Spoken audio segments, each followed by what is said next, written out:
संगम में महाकुंभ के अवसर पर स्नान भी करेंगे। उनके आने की सूचना प्राप्त हुई है। क्या कुछ कहना चाहेंगे? इस देश का सौभाग्य है, सनातन परंपरा में विश्वास रखने वाले हम सब साधु सन्यासियों का परम सौभाग्य है कि भारत का भाग्य विधाता एक युग पुरुष प्रधानमंत्री के रूप में इस देश को मिला है। और जब से वो इस देश के प्रधानमंत्री बने हैं, भारतीय संस्कृति में, भारतीय दर्शन में, भारतीय परंपरा में एक नया आयाम रोज जोड़ने का काम करते हैं। और आज ये जो तीर्थराज प्रयाग का महाकुंभ, आस्था का कुंभ ऐतिहासिक बना है, दिव्य और भव्य बना है, जिसमें अब तक मैं समझता हूं 38 करोड़ लोग स्नान कर चुके होंगे। इसके पीछे माननीय मोदी जी की सोच है। तो माननीय मोदी जी के नेतृत्व में उनकी आकांक्षाओं के अनुरूप माननीय योगी जी ने जो परिश्रम किया, योगी पूरी सरकार ने जो परिश्रम किया है, उसके कारण आप देख रहे हैं कि सारे देश से और विदेश से सब जगह से भीड़ दौड़ती चली आ रही है। देश गदगद है, कृतज्ञ है मोदी जी का, योगी जी का। और कल वो तीर्थराज प्रयाग की धरती पर आ रहे हैं, संगम में स्नान करेंगे। उनके स्नान करने से इस कुंभ का और बड़ा महत्व होगा, क्योंकि बड़े बड़े लोग, पैसे वाले भी, फिल्मी जगत के भी, सब आकर के यहाँ स्नान करके संगम के महत्व का वर्णन करते हैं, संगम के महत्व को समझते हैं, उसमें अपने आस्था व्यक्त करते हैं। और माननीय मोदी जी के स्नान करने के बाद वो लोग जो ऊल जलूल बातें करते हैं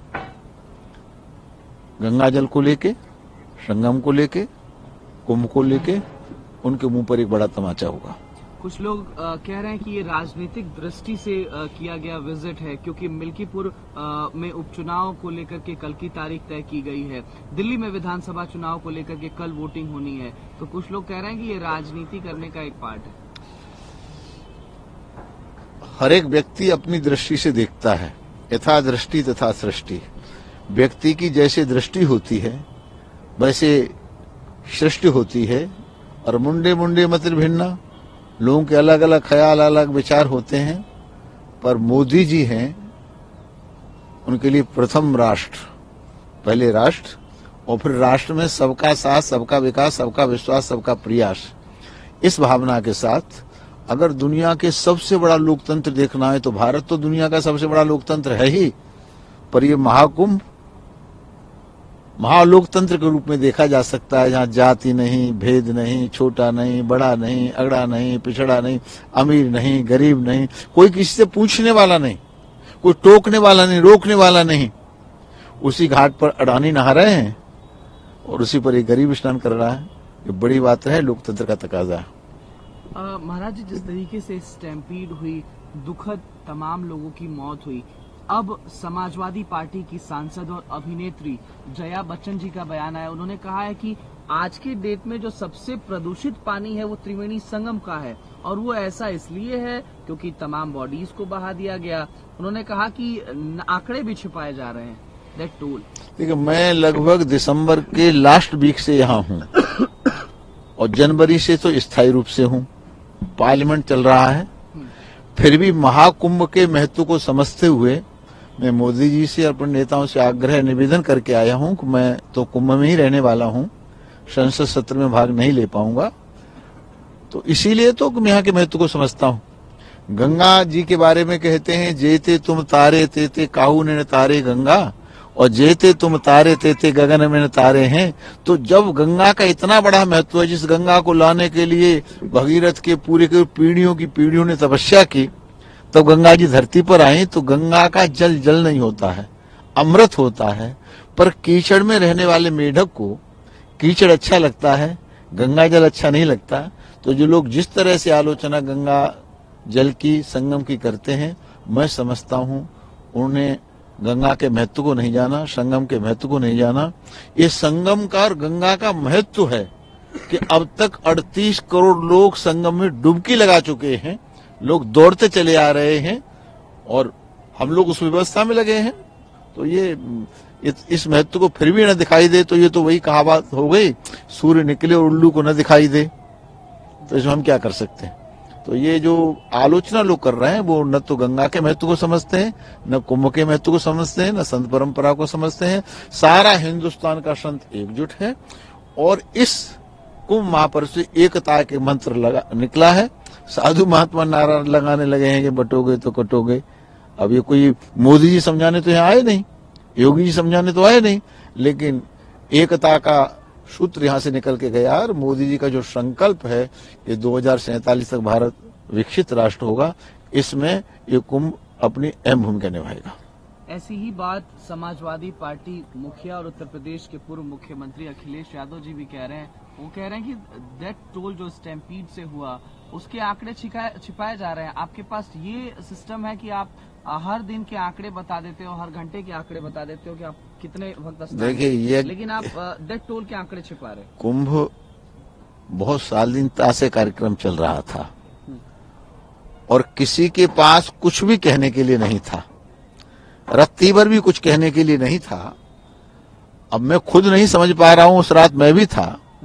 जब हम संत महात्माओं के अखाड़ों के शाही स्नान होते हैं और जब वो बहुत भीड़ होती है तब ऐसी कोई घटना घटती तो समझ में आता, लेकिन रात के अंधेरे में 1:30 बजे दुर्घटना का घटित होना एक किसी साजिश की ओर इशारा करता है। तो सरकार को गहनता से इसमें जांच करनी चाहिए। जब रात का जब सोने का समय है, ब्रह्म मुहूर्त में स्नान होता है, हम साधु महात्मा अखाड़े 4 बजे अपने अखाड़ों से निकल के चलते हैं, तो जब अखाड़े जाते उस समय भगदड़ होती, जब नागा आगे जाते तब भगदड़ होती, समझ में आता। लेकिन रात के 1:30 बजे ये भगदड़ हो रही है, लोग मर रहे हैं, इसके पीछे मेरे दिमाग से निश्चित रूप से कोई साजिश है। और उस दिन मैं सुबह 12:05 जग भी गया था। मैं सोच भी यही रहा था कि भगवान न करे किसी की नजर लगे, अगर किसी ने भी थोड़ा हल्ला कर दिया, 10-20 लोग मर गए, तो ये तुम्हारे माथे पर एकदम काला टीका लग जाएगा। और थोड़ी देर बाद पता चला कि भगदड़ मच गई। तो आप कह रहे हैं कि इसमें कोई साजिश हो सकती है? कोई साजिश से नकारा नहीं जा सकता। ये सरकार की जिम्मेदारी है, जांच एजेंसियों की जिम्मेदारी है कि पता लगाएं आखिरकार रात के 1:30 बजे ये घटना क्यों घटी, जब सोने का समय था। अगर ये 4 बजे घटती समझ में आ जाता, 4:30 घटती समझ में आ जाता, 5 बजे घटती समझ में आ जाता। जब अखाड़े स्नान के लिए जा रहे थे, सारी भीड़ उनके साथ जा रही थी, तब ये घटना घटती तो समझ में आता। लेकिन रात के 1:30 बजे जब सब लोग गहरी नींद में सो रहे थे, तब ये घटना कैसे घटी, ये समझने कम से कम मेरी समझ में नहीं आ पा रहा है। कैसी साजिश हो सकती है? क्या कुछ इसके पीछे हो सकता है? कोई भी 10 आदमी हाय हल्ला करके दौड़ लगा दे, माहौल को बिगाड़ना है तो कुछ भी कर सकते हैं। ऐसा ही क्या हो सकता है मैं नहीं जानता, लेकिन ये तय तो जांच एजेंसियां करेंगी। पर ये स्वाभाविक भागदौड़ नहीं थी। अखिलेश यादव ने ये भी कहा है कि वो इस्तीफा दे देंगे अगर उनकी बात गलत होती है। तो वो कह रहे हैं अत्याधुनिक टेक्नोलॉजीज का इस्तेमाल किया गया है, सीसीटीवी से आप लोग मॉनिटर कर रहे थे, लेकिन कैसे नहीं पता चल पाया कि एक आंकड़े क्या है? अब अखिलेश यादव तो राजनीतिक रोटियां सेक रहे हैं, उनकी जया बच्चन भी रोटियां सेक रही हैं। कम से कम जया बच्चन जी को राजनीतिक ABCD नहीं आती। वो कहीं सारी रात से गंगा में फेंक दी गई, गंगा जल दूषित हो गया। गंगा में एक भी लाश पानी में डाली जाती है, तैर जाती है। हम लोग साधु महात्माओं का जब जल प्रवाह कराया जाता है तो कम से कम 4-6 कुंटल पत्थर उनके छाती पे रख के तब कराया जाता है ताकि मछलियां खा लें।